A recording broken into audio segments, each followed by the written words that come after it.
So, just when you thought you were done, more. Now we have the elements of arts, more art terms.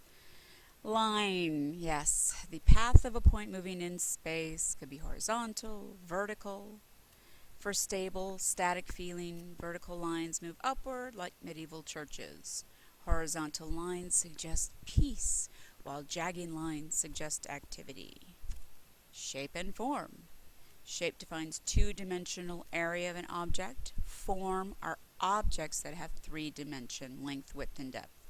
So a square is a shape, a cube is a form. You draw an apple, it's a shape. Make it out of clay, it's a form. But you can create the illusion of form through shading and other techniques. Shape and form. Geometric shapes, they can be precise. Organic can be irregular. Geometric suggests stability, while organic suggests movement. Space. The object in an artwork occupies positive space. The area around it is negative space. Three-dimensional art can be sculpture and architecture or ceramics. Two different types of sculpture are freestanding and relief. High relief projects boldly, bas relief projects slightly. Here is high relief, so you see the figure standing out, and low relief, they don't stand out as much. So that's what they mean by relief sculpture. Perspective, giving the illusion of depth. You can do this through shading, highlighting, placing a figure lower in the front or placing something higher to look farther away. Large objects appear closer. You can overlap them to give the impression of depth and more detail to make it look closer. Aerial perspective, also known as atmospheric. Fog and smoke can change appearance of items. Linear perspective, a fence or a railroad disappearing into a distance. Color. Hue is just another name for color. Hue, color, color, hue. And the three primary colors are red, blue, yellow. Secondary colors are formed when two primaries are mixed. Blue and yellow make green. And there are 6 tertiary colors. The color wheel idea was created by Sir Isaac Newton in the 17th century. Color wheel, Newton, Newton, color wheel. And value is used when discussing how light or dark the color gray is. Value with gray. We can add white for a lighter hue. We add black for a darker hue. And black and white are not hues, they're not colors, they're neutrals. And they can make a continuum of gray. Intensity. This is the brightness or the purity of a color. Unmixed primary colors are at their most intense. Equal parts of two complements produce a dull, muddy brown. The relativity of color, it will look brighter or not depending on what color it is adjacent to. Warm and cool. In the Western world, warm is red, orange, and yellow associated with the sun. Cool would be green, blue, and violet. And these are used to create space. Warm colors advance it, while cool recedes it. Local color refers to an object's true color. Optical color is referring to the effect light has on a color. So a field could really be green, but the light on it may be making it look something else. And you can use arbitrary color for effect, choosing to paint something in a color that is not the local color. Texture. How things feel or how we think something should feel. There's actual and visual. Three-dimensional art can use textiles to create an actual texture. Visual texture is the illusion of how something would feel. Composition, the artist's organization of the elements. So when you're painting, it's the elements on that plane. In architecture, it's the organization of elements in space. And rhythm will refer to movement or the pattern. And making eye movement can flow or it can be jarring. Motif and pattern. Motif is a single element of a pattern. So if you have leaves over and over and over, the motif is a leaf. A motif is a leaf, it rhymes. And the pattern then is the repetition. Balance. Equal distribution of visual weight. Think symmetry, mirror image. Architecture can create symmetry with columns, wings, or windows. To avoid monotony, making something boring, artists use approximate symmetry, so they don't want it to be exactly the same. And asymmetry is achieved with organization of unlike items. Focal point. This is where the eye rests, and it may be the dominant part of the piece. Proportion in relationship among parts of the composition, think human scale. And scale is a dimensional relation of the object to others and the overall size of an object. And size attracts interest. Standards for relationship of various parts of the human face were set nearly 2,500 years ago during the classical period of Greek sculpture. The human was central, and all objects were made in proportion to man. So what would this building be in size in proportion to this human being?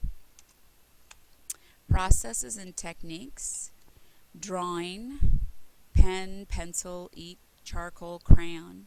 You can have changes in the pressure, which will cause a change in value. There is hatching and cross-hatching and stippling, which can be dots, and ink can be thinned, so within each element there are things that you can do to them to change the value. Printmaking. These are mechanically aided processes. Relief prints, intaglio prints, and lithograph and screen printing. Relief printing. Artists cut away part of the plate, the remaining part stands in relief. You can go to the other actual elements of art, and this is a YouTube clip, and it will explain relief printing. Intaglio. Lines are cut into a plate. Carving tools are used, and this process is called engraving.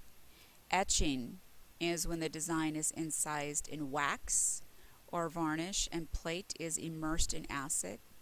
It's in the acid for a short time and it will create faint lines. If you leave it in acid for a longer time, it creates deeper grooves.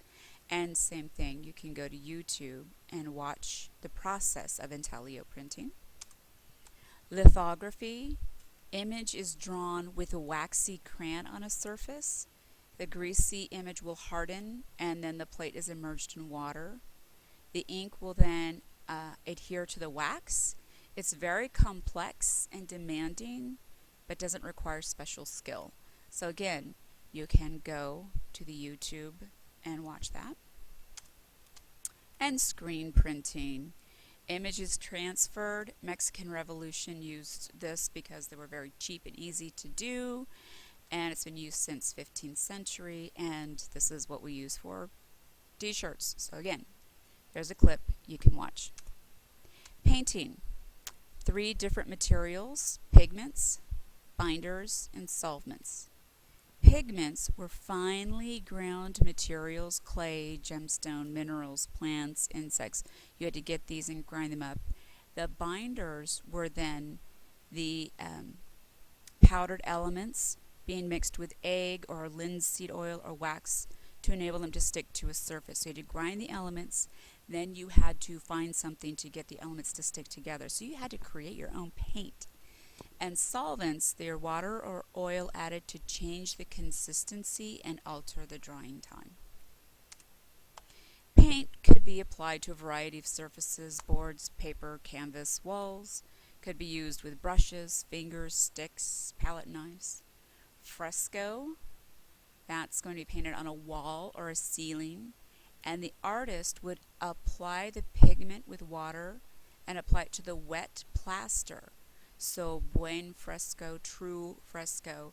So this is done while you're putting this plaster on the outside. You had to work quickly. Fresco seco is when the paint is then applied to the dry plaster. So that's going to give you more time.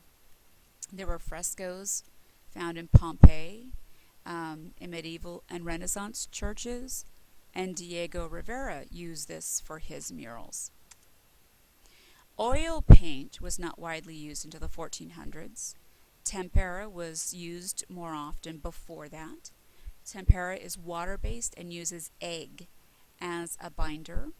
It requires skill to use it, and it has limitation. It dries quickly, and it's a narrow tonal range. The positive about this is it retains its color.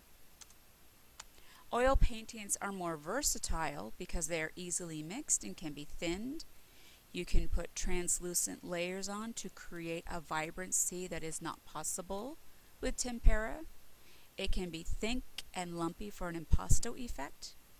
And it dries slowly so an artist can work with an oil paint longer. Encaustic, these are wax-based paints. They were used in ancient Egypt. And Egyptian grave markers still exist due to this long-lasting method. So again, you can click on the YouTube and you can get an idea what it is.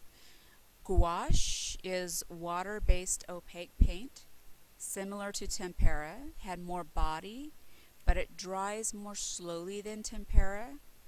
This allows the artist more time to work with the color, and it creates bright colors and details.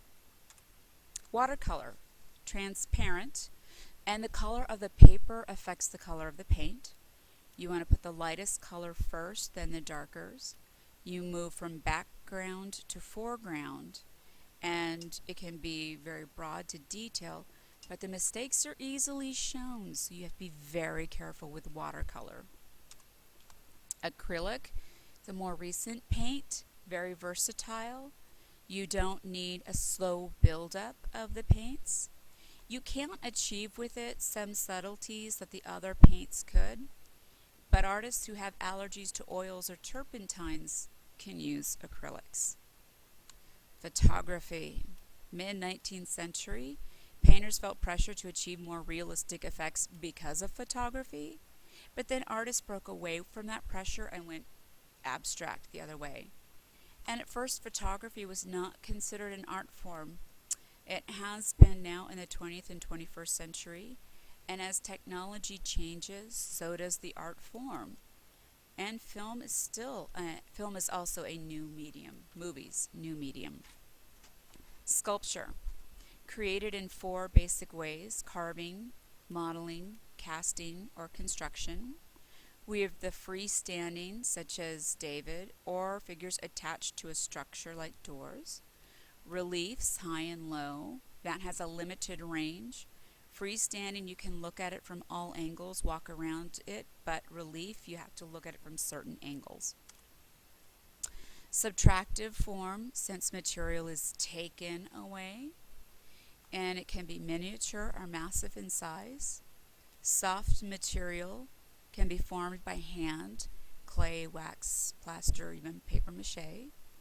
The unfired clay or wax can be used as a cast.